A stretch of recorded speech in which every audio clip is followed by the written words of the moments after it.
आपको इस्लामाबाद स्टूडियो जहां पर हमें ज्वाइन करेंगे senior anchor person Javed Chaudhary sahab. Over to you Javed Chaudhary sahab. Nabila साहब, आपका बहुत बहुत शुक्रिया। खासा जो सूरत हाल है वो आपके सामने है। मैं थोड़ा सा इसका प्रियम्बल आपके सामने रखूंगा, इसका पस मंज़र आपके सामने रखूंगा ताकि आप सूरत हाल को आसानी से समझ जाएं। एक तो मैं थोड़ा सा आपको हिस्ट्री की तरफ लेके जाना चाहता हूं। पाकिस्तान में 3 दहाइयां इससे पहले बहुत ज़्यादा इंपॉर्टेंट थी और इन तीनों दहाइयों में बदकिस्मती से वही कुछ हुआ जो इस वक्त हो रहा है आपके सामने। पहली दहाई, उसको 50 की दहाई कहते हैं। उसके अंदर इसी तरह सियासी पोलराइजेशन थी, हुकूमत बनती थी, हुकूमत जाती थी, अदालतों में मामला जाते थे, अदालतों से बाहर आते थे, वकील एहतजाज करते थे, जजीज इसी किस्म के रिमार्क्स देते थे। उस वक्त अगर आप पाकिस्तान की तारीख पढ़ें तो 50 की हिस्ट्री, जो 50 की जो दहाई है वो बड़ी इंपॉर्टेंट थी। और उसका एंड अप कहाँ पे हुआ? उसका एंड अप मार्शल लॉ पे हुआ। अल्टीमेटली सदर अयूब खान साहब की शक्ल में चीफ मार्शल लॉ एडमिनिस्ट्रेटर आए और उसके बाद वो सिलसिला चलता रहा। दूसरी जो उसके बाद दहाई जो बड़ी इंपॉर्टेंट थी वो 70 की दहाई थी, जिसके अंदर पाकिस्तान टूट गया, जुल्फ़िकार अली भुट्टो साहब की हुकूमत बन गई, फिर उसके अंदर बहुत ज़्यादा पोलराइजेशन हुई, फिर 9 सितारों की एक इत्तेहाद बना। उस इत्तेहाद ने जुल्फ़िकार अली भुट्टो साहब के खिलाफ एहतजाज शुरू किया, सड़कें पोलराइज्ड हुई, सड़कों के ऊपर एहतजाज होना शुरू हुआ, फिर इलेक्शन हुए, फिर इलेक्शनों को नहीं माना गया, प्रेस कॉन्फ्रेंसें होती रही, मीडिया के ऊपर इल्ज़ाम लगता रहा, फिर सहाफ़ियों को पकड़ा जाता रहा, सहाफ़ियों को छोड़ा जाता रहा। वो सारी चीज़ें जो आज आपको नज़र आ रही हैं वो 70 की दहाई में भी होती रही और बिलाखिर उसका क्या नतीजा निकला? मार्शल लॉ लग गया और फिर वो सिलसिला चलता रहा। उसके बाद एक 90 की दहाई है जिसका जिक्र आप बार बार सुनते हैं, क्योंकि ज़ाहिर है 50 की दहाई में हम लोग नहीं थे, 70 की दहाई में हम बिल्कुल बच्चे थे, या मेरी उम्र के लोग या आप हो सकता है उस हो ही ना दुनिया में। लेकिन जो 90 की दहाई है उसमें से मैक्सिमम लोगों ने इस दहाई को देखा है और उसके अंदर भी इसी किस्म की सूरत हाल थी। कभी पाकिस्तान पीपल्स पार्टी की तरफ मैच हो रहा है, कभी नून लीग हो रही है, कभी मुस्लिम लीग पहले थी, मुस्लिम लीग जिनेजो थी, फिर उसके बाद नून लीग बन गई, कभी जतोई साहब आ रहे हैं, कभी मियाँ साहब आ रहे हैं, कभी खर साहब आ रहे हैं और वो सारा सिलसिला चलता रहा। हुकूमतें बनती रही, हुकूमतें टूटती रही। 52 एक दफ़ा होती थी, उसके 57 जिसको वो थी, उसके मुताबिक असम्बलियाँ डिज़ाल्व होती रही, डिज़ल्वियाँ होती रही। 58 भी आपको याद हो, मैं मादा चाहता हूँ, ज़ाहिर है इतनी ज़्यादा पोलराइजेशन देखी है कि वो दफ़ात भी भूल जाती। 58 भी एक उस वक्त आइन के अंदर होती थी जिसमें सदर के पास इख्तियार होता था कि वो एक असम्बली को या एक सिटिंग प्राइम मिनिस्टर को घर भिजवा सकते हैं। वो इस्तेमाल होती रही, फिर हुकूमतें बनती रही। अल्टीमेटली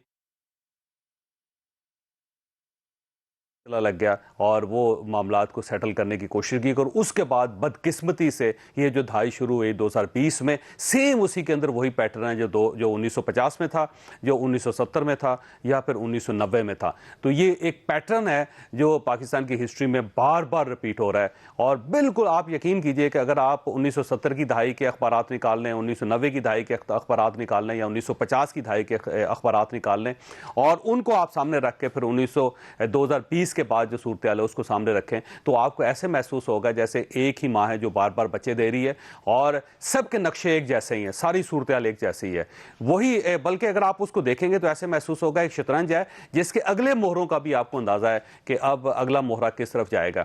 मसलन आज सदर साहब इस वक्त मीडिया से इंटरेक्ट कर रहे हैं, हमें पता है कि सदर साहब वहाँ पे क्या कहेंगे और आने वाले दिनों में सदर साहब का किरदार क्या होगा सारी सूरत हाल में, क्योंकि अल्टीमेटली सदर की तरफ से जो एक रेफरेंस दायर किया जाएगा या फिर एक ऑर्डर जारी किया जाएगा वो एक नई जो कानूनी एक जंग होगी वो शुरू कर देंगे। तो अब सदर साहब का मोहरा जो है वो मैदान में आने वाला है या शतरंज के जो मुख है उसके ऊपर आपको नजर आने वाला है। तो ये जो सूरत हाल ये बार बार पाकिस्तान के अंदर रिपीट हो रही है, उसकी मेन वजह यह है कि हम तारीख से सीख नहीं रहे। तो ये एक चीज़ है जो मैं आपके सामने रखना चाहता था। जो आज की ताज़ा सूरत हाल है वो पाकिस्तान की हिस्ट्री में पहली मरतबा ऐसा हो रहा है कि अदलिया, जो सबसे बड़ी अदलिया, सुप्रीम अदलिया, जिसके सामने आखिरी दरख्वास्त की जाती है, उसको उनके वकला डिसोन कर रहे हैं, बाइकाट कर रहे हैं।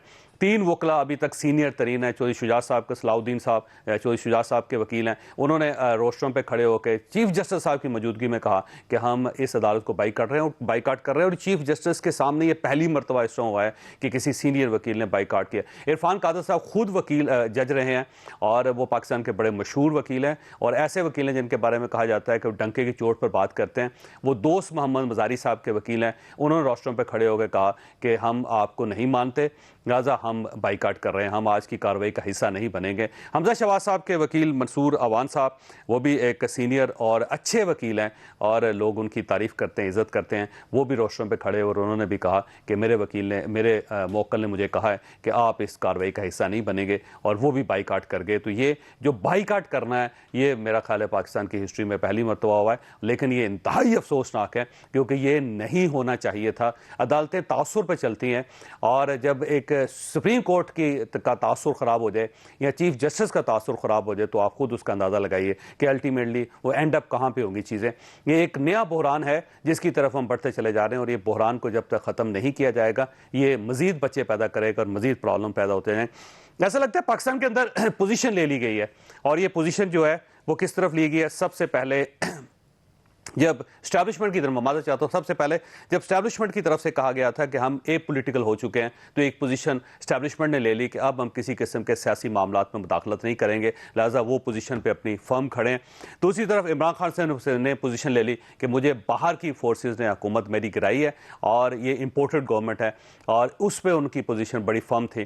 थर्डली ऑपरेशन जो इत्तेहादियों ने ले ली पोजीशन, इत्तेहादियों ने यह कहा है कि हम ना इमरान खान साहब को मानते हैं ना किसी और चीज़ को मानते हैं, हम अपने मामलात पे खड़े हैं, लिहाजा उन्होंने एक पोजीशन ले ली। और कल अदलिया ने भी एक पोजीशन ले ली। अदलिया ने भी ये कहा कि हम फुल बेंच नहीं बनाएंगे, फुल कोर्ट बेंच नहीं बनाएंगे, जबकि अगर बना दिया जाता या लार्जर बेंच बना दिया जाता तो शायद उसी से ये सूरत डिफ्यूज़ हो जाती। लेकिन जब कल अदलिया ने भी पोजीशन ले ली तो उसके बाद अब सूरत आपके सामने 4 फरीक हैं इस वक्त, चारों के चारों इस पर, और उसका नतीजा मुल्क की शक्ल में निकल रहा है। जो मुल्क को इस वक्त कुर्बानियाँ देनी पड़ रही हैं वो आपके सामने है। अल्टीमेटली इसका हल क्या होगा वो हम बार बार आपके सामने पेश करते रहेंगे। जो हमारी सलाहियत है या जो हम तजिया कर सकते हैं, जो हमारे पास इंफॉर्मेशन है, वो आपके सामने हम पेश करते रहेंगे। लेकिन उसके साथ साथ जो सुप्रीम कोर्ट ऑफ पाकिस्तान के अंदर जो कुछ होगा वो भी आपके सामने पेश करते रहेंगे। आज की ट्रांसमिशन इस चीज़ पे होगी, लेकिन मेरी ख्वाहिश ये है कि अल्लाह करे कि ये इस कन्फ्यूजन का, इस बहरान का आखिरी दिन हो, और अगर आज भी ये कंट्रोल नहीं होता तो मैं पहले आपसे कह रहा हूँ कि सूरत हाल अच्छी नहीं होगी। अल्टीमेटली फिर इस सूरत हाल का हल वही निकलेगा जो 1950 की दहाई में निकला था, जो 1970 की दहाई में निकला था, और या फिर 1990 की दहाई में निकला था, क्योंकि ये सूरत हाल तेज़ी से उस तरफ बढ़ रही है। मैं कह रहा हूँ तारीख दोबारा अपने आप को, बल्कि चौथी मरतबा अपने आप को दोहरा रही है। इस तारीख से बचने का तरीका यही है कि सियासतदान बैठ के मामला तय करें, बजाय इसके कि हम एक और लीडर की कुर्बानी हम पाकिस्तान के अंदर बर्दाश्त करने पर मजबूर हो जाएं। ये अलमिया होगा पाकिस्तान में। रहमान अज़हर साहब हमारे साथ हैं, सारी ट्रांसमिशन में हमारे साथ होंगे। मोहम्मद अलियास साहब लाहौर में इस वक्त तशरीफ़ रखते हैं, ब्यूरो चीफ़ हैं। फैसल हुसैन साहब कराची के ब्यूरो चीफ़, वो भी हमारे साथ हैं। जो जो इंफॉर्मेशन आपके सामने आती रहेगी हम आपको पेश करते रहेंगे। रहमान साहब ये फरमाइएगा, वकला का बाइकाट कर देना, वकला की तरफ से बाइकाट कर देना, मुवक्किल तो कर सकते थे, लेकिन वकला जब सीनियर के सामने खड़े होकर चीफ जस्टिस से कह दें तो अदालत की इज्जत क्या बची आज? मेरा ख्याल है चौधरी साहब ये सिर्फ वकला नहीं है, ये हुकूमती वकला हैं। और ये मत भूलिए कि कल जब राना सनाउल्लाह जो बात कर रहे थे तो वो बतौर मुस्लिम लीग नून के रहनुमा जो है वो वहाँ पर नहीं थे, बल्कि वो बतौर वजीर दाखिला भी जो है वो वहाँ पर, इसी तरह से सीधी बगावत बिल्कुल, और इसी तरह से आजम नज़ीर तारड़ उनके साथ खड़े थे। तो आजम नज़ीर तारड़ को मुस्लिम लीग नून के वकील के तौर पर नहीं खड़े थे, वो वजीर कानून के तौर पर वहाँ पर मौजूद थे। और ये बेसिकली जो है वो पार्टी का और अब एक जजेस का मसला नहीं है, ये आपकी गवर्नमेंट इन पावर, हुकूमत तो अभी इस वक्त जो है वो मौजूद है ना, शहबाज शरीफ जो है वो अभी भी वजीर आज़म हैं। तो ये हुकूमत और अदलिया के दरमियान मसला जो है वो इस वक्त जो है वो बना हुआ है। और ये जो कंट्रोवर्सी है, मेरा ख्याल है कि इसकी में रियासत का चलना जो है वो बड़ा मुश्किल है, क्योंकि देखिए आप ये देखिए कि अगर आज का मामला निमट भी जाता है। वफाकी वुज़रा प्रेस कॉन्फ्रेंस कर रहे हैं इस्लामाबाद में, मैं अगर चाहूंगा उस तरफ जाएं, फिर उसके बाद हम दोबारा बात यहीं से शुरू करेंगे। आपको इस्लामाबाद स्टूडियो जहां पर मौजूद हैं जावेद चौधरी अपने पूरे पैनल के साथ। Over to you Javed Chaudhary साहब। जी नबीले साहब, आपका बहुत बहुत, आपने वफाकी वुज़रा की प्रेस कॉन्फ्रेंस सुनी। दो बड़े मामलात, एक तरफ अदलिया के अंदर चल रहे हैं, सुप्रीम कोर्ट के अंदर चल रहे हैं, दूसरी तरफ आज बिजली की कीमतें भी बढ़ा दी गई हैं, और जो कुछ वुज़रा ने फरमाया वो भी आपने सुन लिया कि ये मजबूरी थी, ये पिछली हुकूमत का किया दारा था, वो पिछली हुकूमत को गए हुए बड़ी बुद्दत हो गई है। अब जो कुछ किया दारा हो रहा है वो इस गवर्नमेंट का हो रहा है। मेरा ख्याल है शायद हुकूमत आज भी रिस्पॉन्सिबिलिटी कबूल करने के लिए तैयार नहीं है। जब हुकूमत रिस्पॉन्सिबिलिटी कबूल नहीं कर रही तो उसके बाद क्या होगा? एक नया बहरान, एक नया क्यास।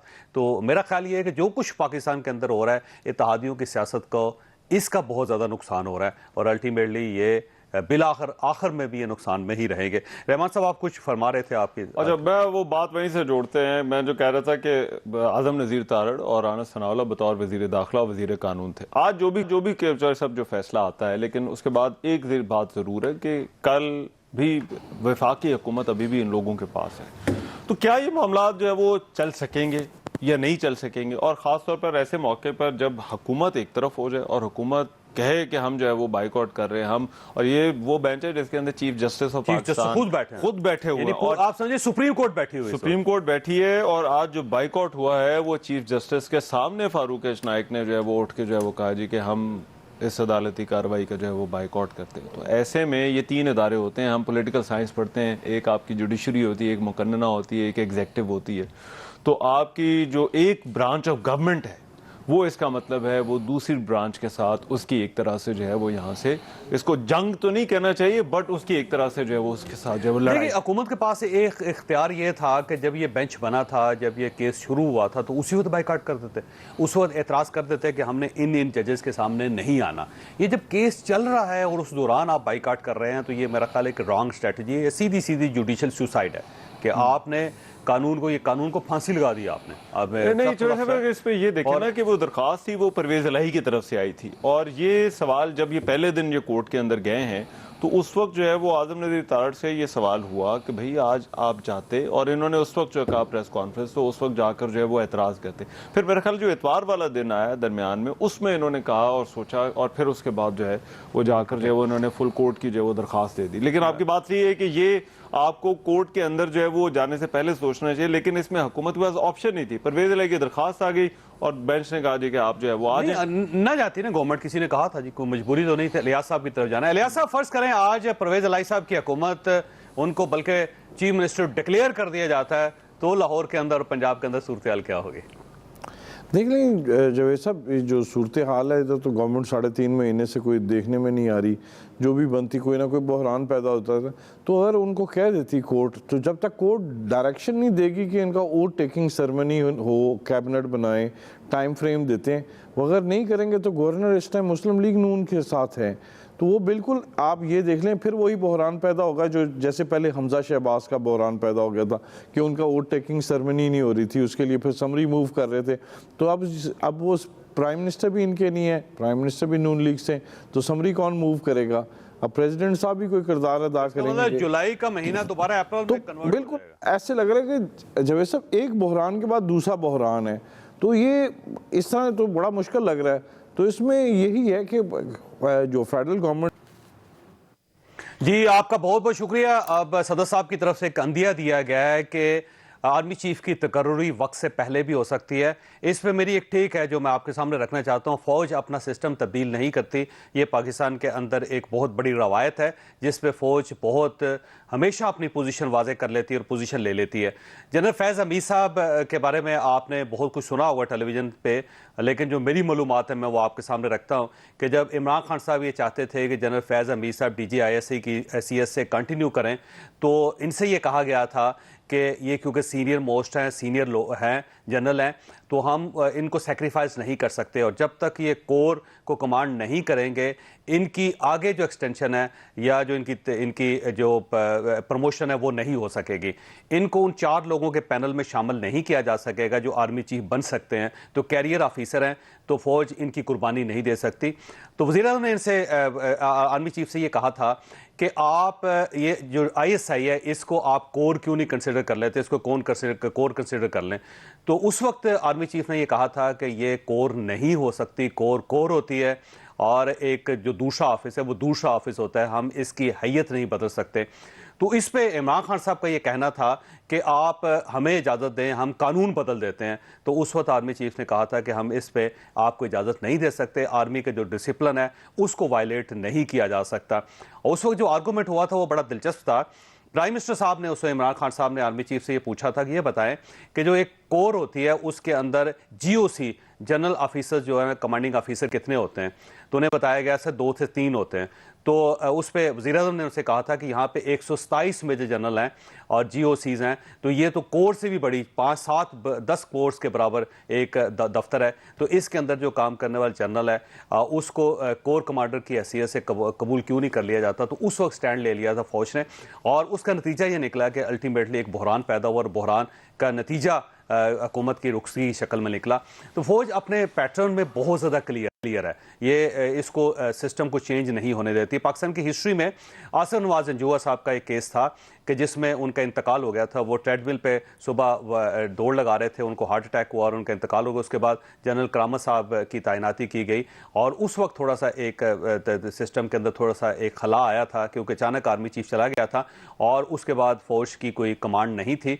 तो उस वक्त एक क्राइसिस पैदा हुआ था और उसके लिए भी अब एक दोबारा सिस्टम बनाया गया कि अगर ऑल ऑफ सडन इस किस्म की सूरत हाल हो जाए तो फौज के अंदर एक सिस्टम होना चाहिए कि उसी वक्त नया आर्मी चीफ तैनात कर दिया जाए, कोई समरी का इंतजार नहीं होना चाहिए। तो फौज का सिस्टम बड़ा क्लियर है। तो मेरा नहीं ख्याल कि सदर साहब की इस ख्वाहिश पे कोई अमल दरामद हो सकेगा, क्योंकि अगर ये अमल दरामद होना होता तो इमरान खान साहब की गवर्नमेंट ना जाती और इमरान खान साहब की गवर्नमेंट चलेगी और ये गवर्नमेंट जो है वो नवंबर तक अगर स्टैंड कर रही है तो इसका मतलब यही है कि फौज इस प्रपोजल को तस्लीम नहीं करेगी। लिहाजा एक नई कंट्रोवर्सी प्रेसिडेंट साहब ने आज पैदा कर दी है जिसका रिएक्शन अभी थोड़ी देर में आना शुरू